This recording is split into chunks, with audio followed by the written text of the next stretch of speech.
Welcome to Washington Today on C-SPAN Radio for Tuesday, March 18, 2025. President Donald Trump speaks by phone with Russian President Vladimir Putin about the war in Ukraine. A readout of the call from the White House says President Putin has agreed to a partial 30-day ceasefire on attacks on energy infrastructure in Ukraine, and not the full 30-day ceasefire that Ukraine had agreed to. But negotiations will continue towards a full ceasefire and permanent peace.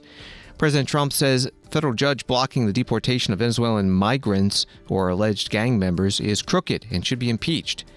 Chief Justice John Roberts putting out a statement that impeachment is not an appropriate response to disagreement concerning a judicial decision.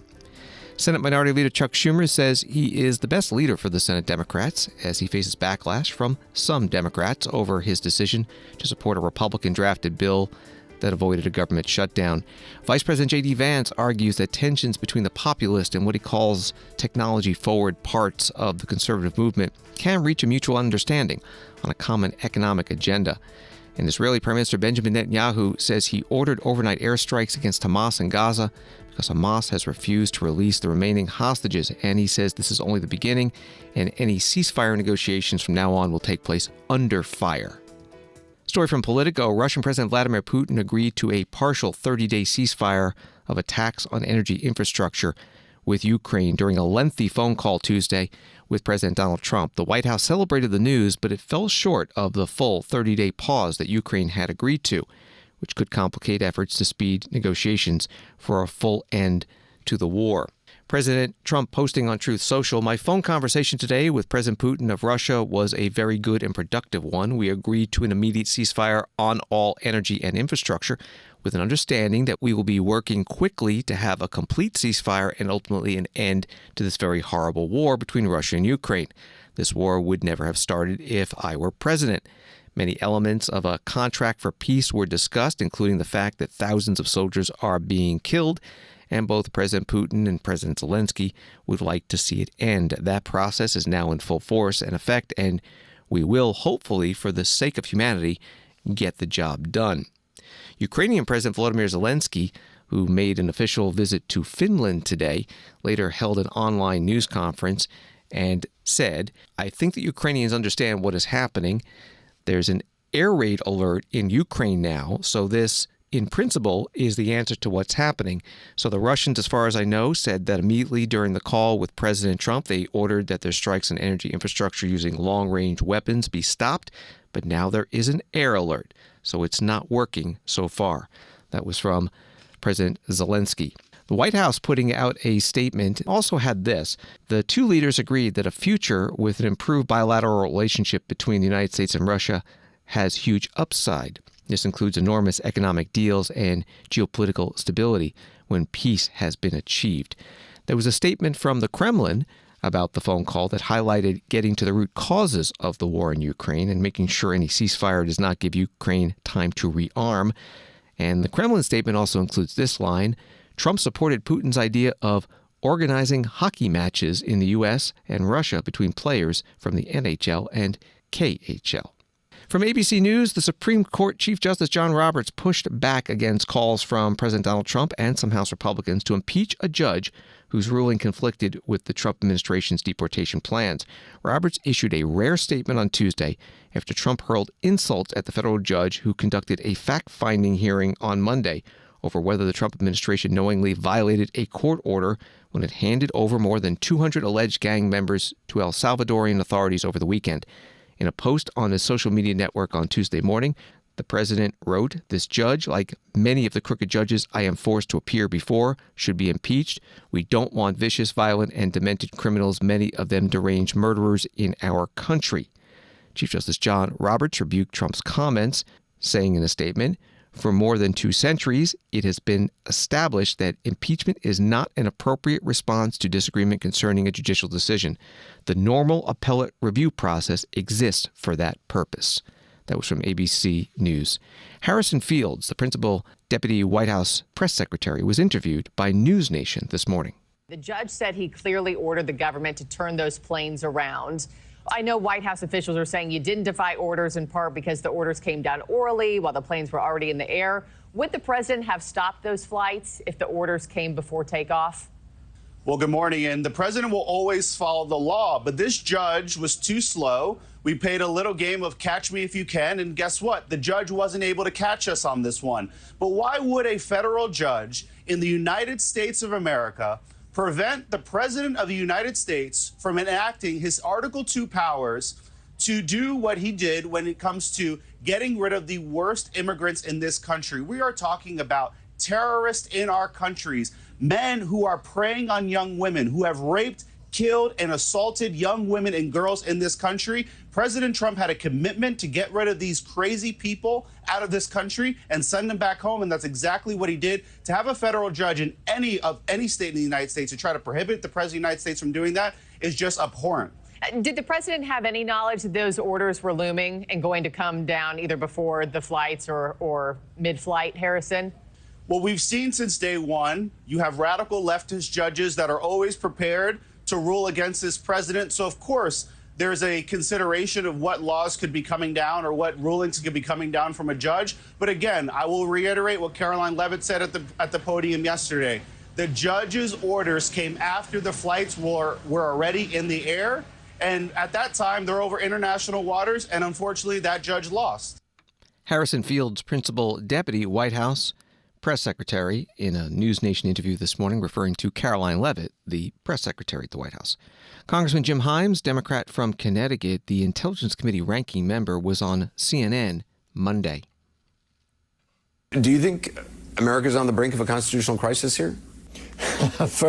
At great long last, Anderson, I do. You know, we've been, as you pointed out, throwing that term around pretty sloppily in the last 2 months or so. But the definition of a constitutional crisis, of course, is when you have no way to resolve two branches of government warring with each other. And, you know, you see exactly what's happening here. It's a very interesting moment because this is what Donald Trump does in life, right? And you see him exploring the threshold of ignoring a court order, knowing, because he said so before and because his people know this, that is very serious business, that is a constitutional crisis. So they're throwing every mad legal theory up against the wall. They're dissembling, they're taking their time and everything. And I'll tell you, we've seen this movie 100 times before. If these courts don't stand up very quickly and say we are going to hold individuals in contempt and start doing some of the things that courts can do when they hold individuals in contempt, you can bet that next week the encroachment will be a little bit bigger, and pretty soon this administration will be entirely ignoring court orders.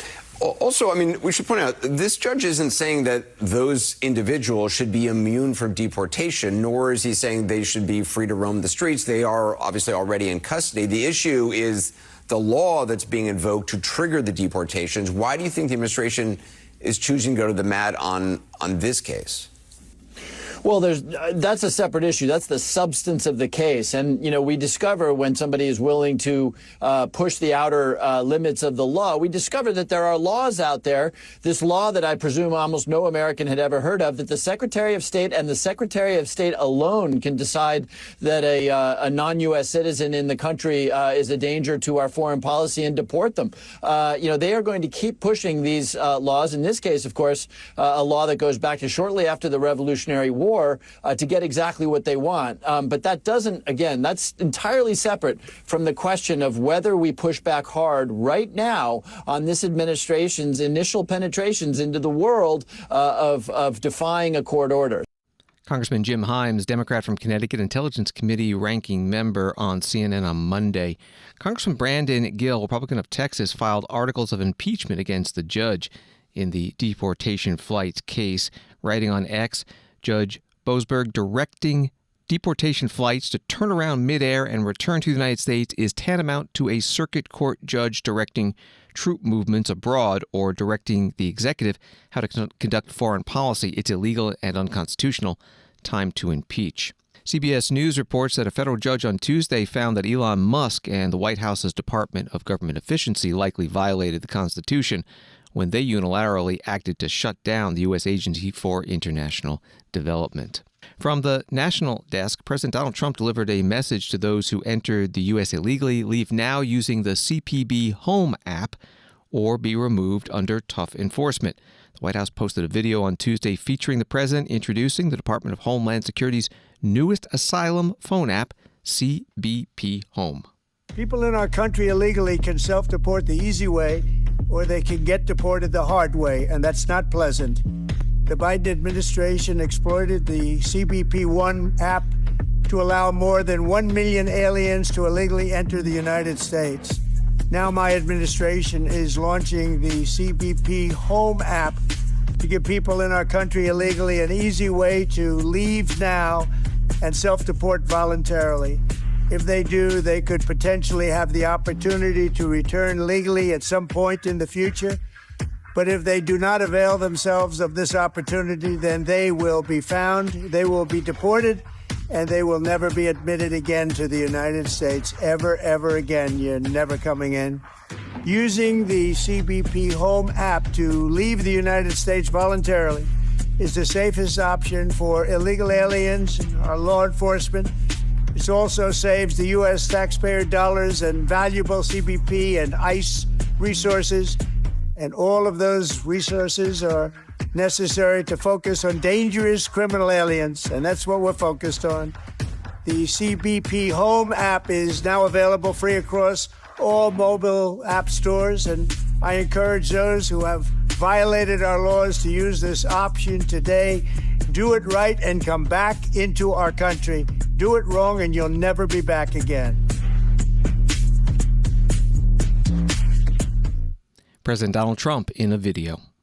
This is Washington Today. Story from CBS News. Senate Minority Leader Chuck Schumer argued Tuesday that he remains the best leader for the Senate despite backlash from some Democrats over his decision to allow a Republican-led measure to advance avoiding a government shutdown. Schumer initially signaled last week that his caucus would fight back against a partisan measure to keep the government funded. But a day later, he reluctantly pledged to advance the continuing resolution, delivering one of the Democratic votes necessary to propel the measure to passage.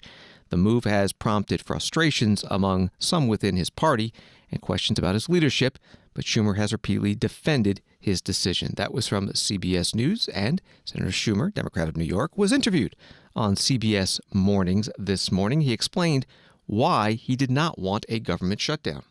The executive branch, in this case Musk, Doge, and this horrible guy Vogt, who have no concern for working people, would have had sole power to determine what opens and what closes. They determine what is essential. You can't go to court. So on day 2, get rid of SNAP and food for hungry kids. It's not essential. Day 4, get rid of mass transit aid. Let New York City do it. Not essential. Cut back on Medicaid and health care. Within 2 weeks, everyone would have been howling. Furthermore, it's even worse. It has no off-ramp. Guess who determines when we leave the shutdown? The Republicans. And let's not forget how bad they are. This guy Vogt, probably the most evil man. He's the guy who came up with that Project 2025. Yes. Yeah, he has a whole playbook of what to shut down. So they had said, one of the Republican senators who knows said to us, you'll be in the shutdown for 6 to 9 months till we totally destroy the federal government. So the shutdown was a much worse alternative. I knew I'd get a lot of flack. The Senate Minority Leader Chuck Schumer on CBS Mornings this morning, referring to Russell Vogt, who is the director of OMB, the White House Office of Management and Budget. Senator Schumer was asked about calls from some Democrats for him to be replaced as leader. There are people in your own party that are saying, look, it's time for you to go. They no longer trust your leadership. They want somebody else in there. What do you say about that? Here's what I say. In your own party saying you've got to go. Here's what I'm saying. I'm the best leader for the Senate. We have a lot of leaders. You know, when you don't have a president, there's not one leader of the party. There are lots of them. We have a lot of good people. But I am the best at keep winning Senate seats. I've done it in 2005. Just in 2020, no one thought we'd take back the Senate. Under my leadership, we took it. So we now are executing. You're not going anywhere. We have a great. We're moving forward. Hakeem and I have a plan. Let me just say this: there's a real contrast between the parties. The Republican Party now, particularly in office, is the party of rich oligarchs who want to really screw every average American so they can get tax cuts for the rich, and we are fighting that every day. So today. We just issued a statement at 8 o'clock that describes it. Hakeem and I, we have a day of action on Medicaid. In every state, in every corner of the country, Democrats are talking about they're going to Medicaid centers. They're going to people who would be deprived and Senator, people killed. don't have faith in the Democrats. Well, let me say this. And those average Americans. And we're going to do this day in, day out on issues. Why are they doing tariffs and raising your cost $2,000? It's beginning to work. Why are they taking away Fannie and Freddie and raising your housing costs dramatically? It's beginning to work. His numbers have come down. If we keep at it every day, relentless fighting and showing how they're hurting people so badly, Trump's numbers will get much lower. And his both popularity but also his effectiveness will decline. I believe that strategy will work. Senate Minority Leader Chuck Schumer, Democrat from New York, this morning on CBS. He talked about working with House Democratic leader Hakeem Jeffries, also from New York, to highlight today the Medicaid program, and they put out a joint statement on their National Day of Action to Protect Medicaid. Congressman Jeffries last week would not say when asked by reporters if he had confidence in Senator Schumer to remain his leader. Today, Congressman Jeffries was asked again at a news conference in Brooklyn, New York, with other members of Congress and Medicaid recipients. Leader Jeffries, I note that you and Chuck Schumer issued a joint statement a while ago supporting this Medicaid Day of Action, so there's unity on this. But Mr. Schumer actually was on CBS this morning, and he was talking about his controversial decision to let the continuing resolution go forward. And what he said today was sort of interesting in that he said that he was told by a Republican senator that if they didn't do this bill, that there would be a shutdown of government between 6 and 9 months, and that the damage that the Republicans could do in terms of furloughing people and stopping this economy could be devastating. So I wonder if now, after the dust is cleared and the smoke is cleared, if you can somehow see his logic in the decision that I know you didn't like, about his decision to try to let the government go forward. Well, as House Democrats, we stand by our decision to oppose the Republican spending bill, because the partisan Republican spending bill that was not negotiated with Democrats, it was written by Donald Trump and House Republicans, would hurt families, hurt veterans, and hurt seniors.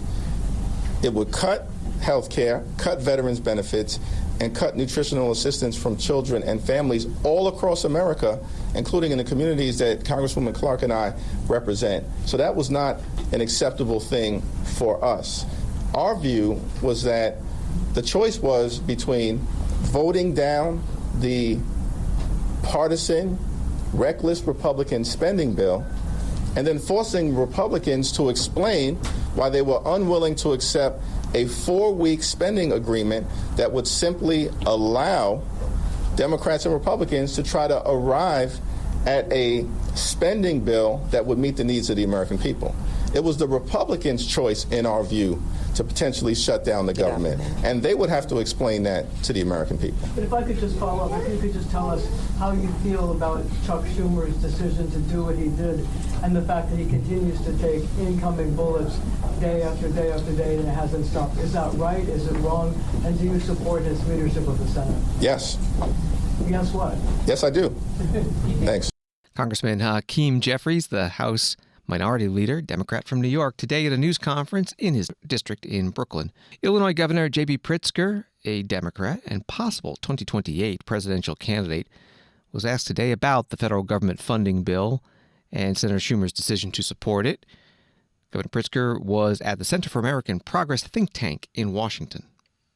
Thanks. Joe Perdigone with The Bulwark. Given the dissatisfaction with how Democrats handled the funding fight last week, what did you think of that, and how would you advise them to act for the next crisis, let's say the debt ceiling, which is expiring later this year? Well, I put out a statement that morning before the vote encouraging the Senate to vote down the CR. I mean, we have to take any opportunity when we're not in the majority. We have to take any opportunity where we have leverage in order to stand up and fight. Now, it's not fight to no end.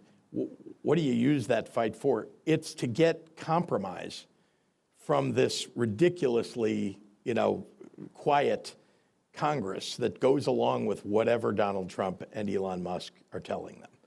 And so we've got to use those opportunities whenever they come about. And there was a prime one. It's probably the first that I can think of where there was a real opportunity for us to stand up and speak out and to protect the people who we stand up for. I mean, I'm disappointed about what happened. I want to commend one of my senators, Tammy Duckworth, who I called to ask her how she was going to vote, and she said, "My vote is hell no." I love her. Governor J.B. Pritzker, Democrat of Illinois, at the Center for American Progress in Washington, D.C. There's a New York Times article. Pete Buttigieg, the former transportation secretary, ruled out a run for statewide office in Michigan in 2026 and made it clear that he was keeping his 2028 options open. Governor J.B. Pritzker of Illinois is headed to New Hampshire next month, visiting a traditional battleground in the presidential primary campaign years before any campaign is underway. And even if Iowa isn't still Iowa, Governor Tim Walz of Minnesota found himself on Friday in the state that once kicked off the presidential nominating contest, addressing a group of frustrated and furious Democrats. As the Trump administration marches ahead with an aggressive agenda and Democrats grow angry with their leaders in Congress, some of the party's most ambitious politicians are quietly and perhaps almost wistfully looking ahead. 1,334 days ahead, to be exact. That was from the New York Times. Another Times article today, Vice President J.D. Vance made an explicit attempt on Tuesday to bridge warring factions within the Republican Party, arguing that the tensions between the populist and tech wings of the conservative movement could be overcome. Mr. Vance's remarks, delivered at a technology conference in Washington, amounted to the most intentional effort from the administration to date to manage these groups within President Trump's movement. Some conservatives have worried that the uneasy alliance between Mr. Trump's populist base and his new support from Silicon Valley was destined to unravel. That was from the New York Times article. Here's Vice President Vance. This idea that tech-forward people and the populists are somehow inevitably going to come to a loggerheads is wrong. I think the reality is that in any dynamic society, technology is going to advance, of course. And speaking as a Catholic, I think back to Pope John Paul II's opening lines of the encyclical Labora Mixarens, quote, "Through work, man must earn his daily bread and contribute to the continual advance of science and technology, and above all, to elevating unceasingly the cultural and moral level of the society within which he lives," end quote. Now, I quote the Holy Father not only because I'm a fan of his, but also because he rightly understood that in a healthy economy, technology should be something that enhances rather than supplants the value of labor. And I think there's too much fear that AI will simply replace jobs rather than augmenting so many of the things that we do. Now, in the 1970s, if you go back a little ways, many feared that the automated teller machine, what we call the ATM, would replace bank tellers. In reality, the advent of the ATM made bank tellers more productive, and you have more people today working in customer service in the financial sector than you had when the ATM was created. Now they're doing slightly different jobs, of course. Yes, they're doing more interesting tasks also, and importantly, they're making more money than they were in the 1970s. Now, when we innovate, we do sometimes cause labor market disruptions. That happens. But the history of American innovation is that we tend to make people more productive, and then we increase their wages in the process. And I think all of us believe that's a good thing. Now, after all, who would claim that man was made less productive by the invention of the transistor, or the metal lathe, or the steam engine? Real innovation makes us more productive, but it also, I think, dignifies our workers. It boosts our standard of living. It strengthens our workforce and the relative value of its labor. And as Americans, all of us should be particularly proud of our extraordinary heritage. I think it is American heritage of inventing things, and of our nation's status to this day as the world's foremost driver of research and development. But all of this, the role that technology plays in a labor market, and whether we greet innovative breakthroughs with excitement or with trepidation, depends on the purpose of our economic system in the first place. And I think this is where the populists have an important point. It should be no surprise that when we send so much of our industrial base to other countries, we stop making interesting new things right here at home. Look, for example, at shipbuilding. Now, if you go back to World War II, America constructed thousands of so-called Liberty ships to carry troops, cargo, and other things, building them at a pace of 3 ships every 2 days. 3 ships every 2 days. Now, we build about 5 commercial ships across an entire year in the United States of America. And as a result, the United States today accounts for 0.1%, 0.1% of global shipbuilding. China, on the other hand, now makes more commercial ships than the rest of the world combined. In fact, one of Beijing's state-owned firms built more commercial ships just last year than all of America has produced since the end of World War II. So, while we remain the leader in technology and innovation, I think there are troubling signs on the horizon. And I raise all this to ask, does this sound like a regime, I'm speaking of China, that will pass up on the opportunity to use AI or any other technology to advance their own interests and further undermine the interests of their rivals? I think the answer is obvious, and that's why America, we've got to be tech forward. Yes, there are concerns, yes, there are risks, but we have to be leaning into the AI future with optimism and hope, because I think real technological innovation is going to make our country stronger. Vice President J.D. Vance in Washington. More from the New York Times article on his speech. Mr. Vance was the headliner at the American Dynamism Conference organized by the venture capital firm Andreessen Horowitz, whose leaders, Mark Andreessen and Ben Horowitz, have embraced Mr. Trump. Mr. Vance declared himself to be a huge fan of the pair and said that he was very moved by a recent pro-technology manifesto from Mr. Andreessen.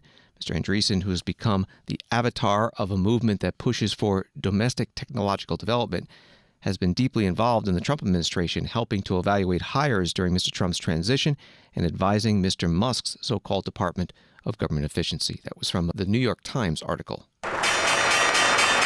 Wall Street today, the Dow down 260, NASDAQ down 304, S&P down 60. Washington today continues in a moment. For 46 years, C-SPAN has been your unfiltered window into democracy, giving you direct access to Congress, the Supreme Court, and the White House. But this public service isn't guaranteed. C-SPAN receives no government funding and relies on supporters like you. All this month, in honor of Founders Day and Brian Lamb's vision, you can help keep democracy unfiltered. To the American people, now is the time to tune in to C-SPAN. Donate now at cspan.org/donate.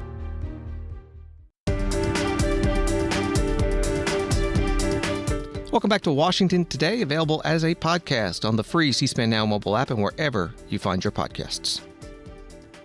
Israel launched airstrikes across the Gaza Strip early Tuesday, begins an Associated Press article, killing hundreds of Palestinians, including women and children, according to the territory's health ministry. The surprise bombardment shattered a ceasefire in place since January and threatened to fully reignite the 17-month-old war. Prime Minister Benjamin Netanyahu said he ordered the strikes because of a lack of progress in talks to extend the ceasefire. The White House said it had been consulted and voiced support for Israel's actions. The Israeli military ordered people to evacuate parts of the northern and eastern Gaza, indicating that Israel could soon launch renewed ground operations. The Hamas militant group, which has yet to respond militarily, accused Netanyahu of upending the ceasefire agreement and exposing Israeli hostages to an unknown fate. Roughly 24 Israeli hostages are believed to still be alive in Hamas's captivity. That was from Associated Press. Prime Minister Netanyahu posted a video. Hamas is responsible for this war. It invaded our towns, murdered our people, raped our women, and kidnapped our loved ones. Hamas refused offer after offer to release our hostages. In the past 2 weeks, Israel did not initiate any military action in the hope that Hamas would change course. Well, that didn't happen. While Israel accepted the offer of President Trump's special envoy, Steve Witkoff, Hamas flatly refused to do so. And this is why I authorized yesterday the renewal of military action against Hamas. Israel does not target Palestinian civilians. We target Hamas terrorists. And when these terrorists embed themselves in civilian areas, when they use civilians as human shields, they're the ones who are responsible for all unintended casualties. Palestinian civilians should avoid any contact with Hamas terrorists. And I call on the people of Gaza, get out of harm's way, move to safer areas. because every civilian casualty is a tragedy, and every civilian casualty is the fault of Hamas. I thank President Trump for his unwavering support for Israel. Our alliance with the United States has never been stronger. To those who criticize Israel, I ask, what would you do if terrorists murdered and kidnapped your children? You would do what we are doing. In the face of pure evil, free societies have no choice but to fight.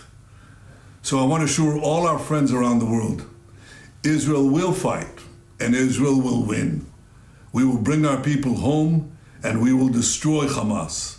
We will not relent until we achieve all these vital goals. And we will not rest until we give our country a future of peace, prosperity, and hope. Israeli Prime Minister Benjamin Netanyahu posting that video. The United Nations Security Council met today in New York City. The meeting had been scheduled before the overnight Israeli airstrikes to discuss the humanitarian aid situation in Gaza.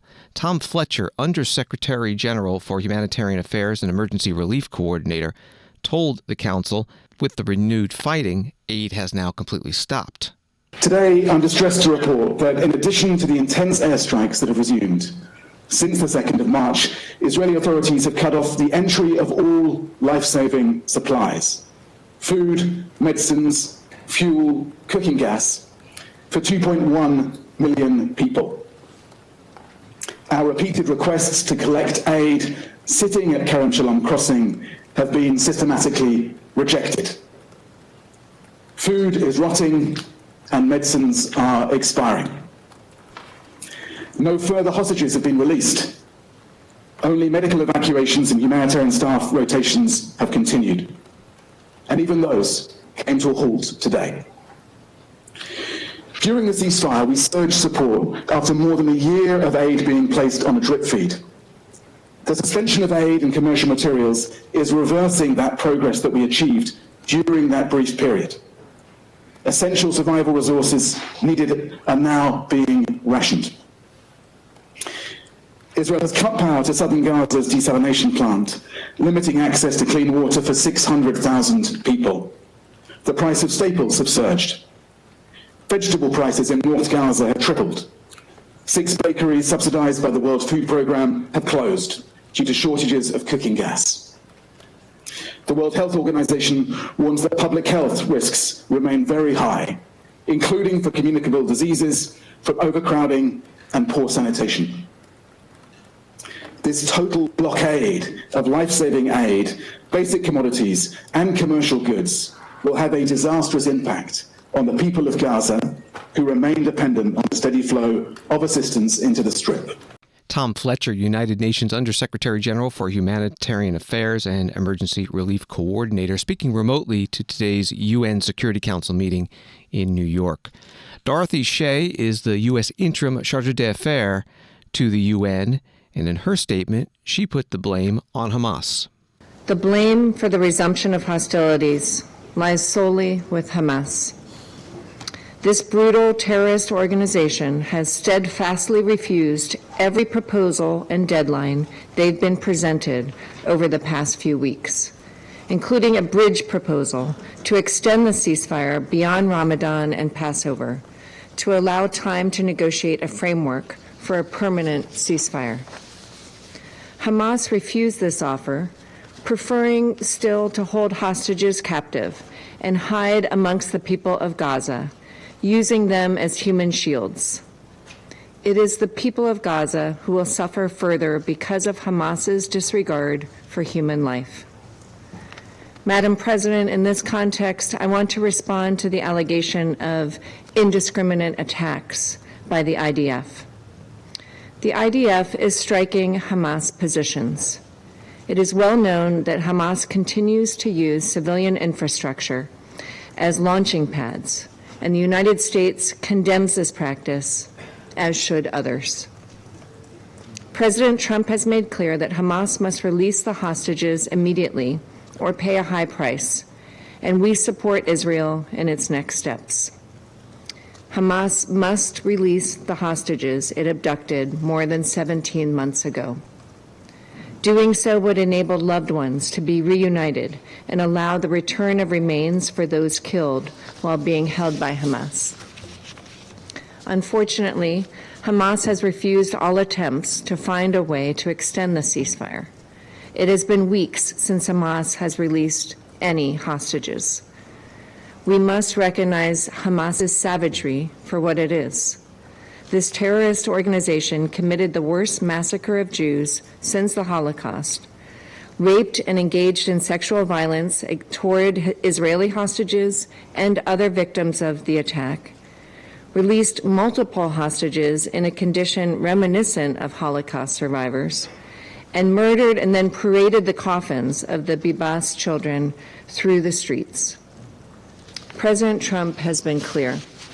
All of the remaining 59 hostages, including New Jersey resident Idan Alexander and the bodies of 4 Americans murdered by Hamas, Itai Chen, Gadi Hagai, Judy Weinstein Hagai, and Omer Nutra, must be immediately released. Dorothy Shea, U.S. Interim Charge d'Affaires to the United Nations, speaking at today's UN Security Council meeting in New York. In addition to the countries that make up the council, both Israel and the Palestinians were invited to join today's meeting. Riyad Mansour is the Palestinian ambassador to the UN. We gather here after a series of deadly Israeli attacks that killed last night alone hundreds of Palestinians. Current reports indicating over 400 killed and nearly 600 injured in the span of few hours during the night last night.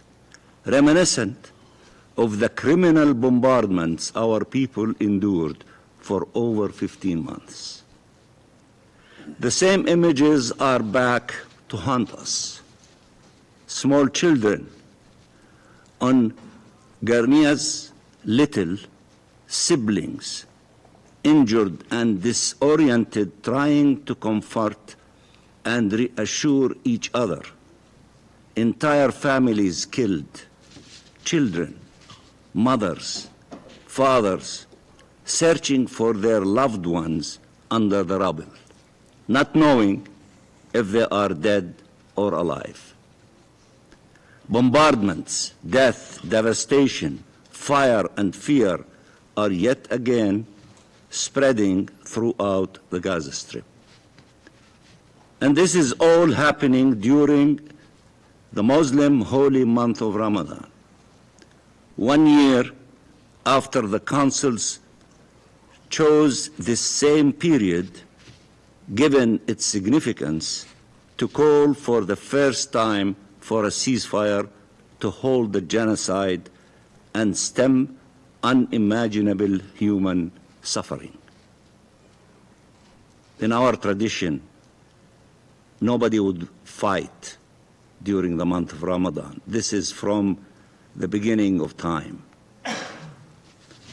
But yet, the criminals, cruel, selfish leaders of the government of Israel, of the occupying authorities, do these things in spite of traditions and respect for religion and humanity.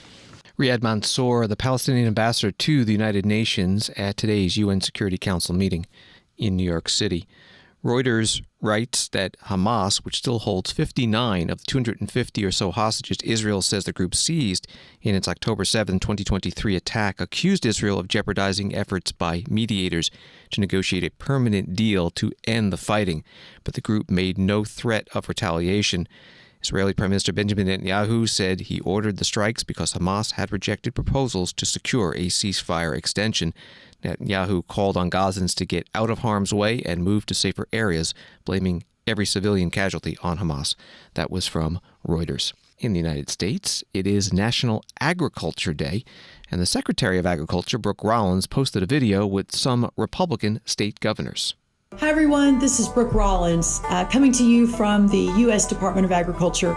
Today, on National Agriculture Day, we recognize the people who make it all possible. The farmers, the ranchers, and the producers who dedicate their lives to feeding, to fueling, and to clothing our nation. Alabama agriculture doesn't just support our state. It feeds and fuels the entire country. From corn and soybeans to pork, beef, and poultry, Hoosiers help feed and fuel our communities here in the state and all across America. Here in the natural state, agriculture isn't just what we do, it's who we are. As a top 5 producer in more than a dozen commodities, North Dakota producers put food on tables around the nation and around the world. Oklahoma feeds the world, fuels the world, and protects freedoms around the world. Ag is king here in South Dakota, and I'm grateful for everything you do to feed not only our communities, but the entire world. In the Peach State, we're proud that agriculture is our #1 industry. Agriculture isn't just part of Montana, it is Montana. Agriculture isn't just an industry, it is a way of life. I know that firsthand. Growing up in agriculture and being a part of 4-H and FFA shaped who I am today. It taught me that farming is about more than the work. It's about perseverance and innovation and a deep respect for the land. A portion of the video posted today by Agriculture Secretary Brooke Rollins, joined by governors from states that have agriculture as a big industry on this National Agriculture Day. Farm Journal's AgWeb writes that USDA is nearing its March 21st deadline to open applications for $10 billion in economic assistance approved by Congress in December.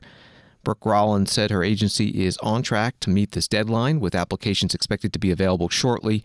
The assistance is part of a broader, nearly $31 billion package, which includes disaster aid for farmers affected by natural disasters in 2023 and 24. That was from AgWeb. AP reporting from Cape Canaveral, Florida. Stuck in space no more. NASA astronauts Butch Wilmore and Sonny Williams returned to Earth on Tuesday, hitching a different ride home to close out a saga that began with a bungled test flight more than 9 months ago. Their SpaceX capsule parachuted into the Gulf of Mexico in the early evening, just hours after departing the International Space Station. Splashdown occurred off the coast of Tallahassee in the Florida Panhandle, bringing their unplanned odyssey to an end. That was from Associated Press. This is what it sounded like on NASA TV. And splashdown. Crew 9 back on Earth.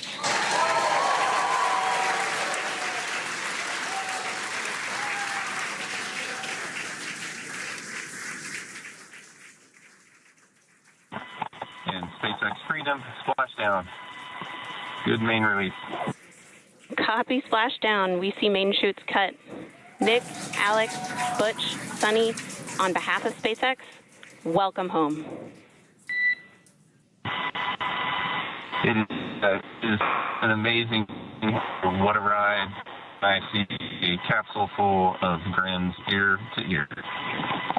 From NASA TV about 6 p.m. Eastern on Tuesday. More from the AP article. Their mission took an unexpected twist in late January when President Donald Trump asked SpaceX founder Elon Musk to accelerate the astronauts' return and blame the delay on the Biden administration.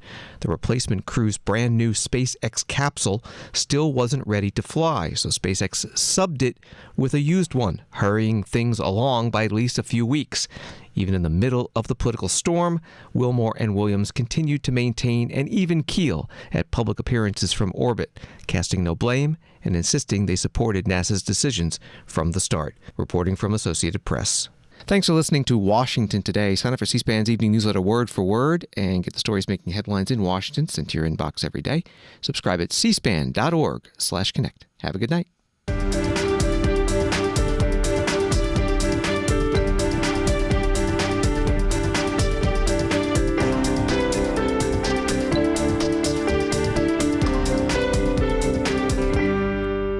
This week, we are marking Founders Day at C-SPAN.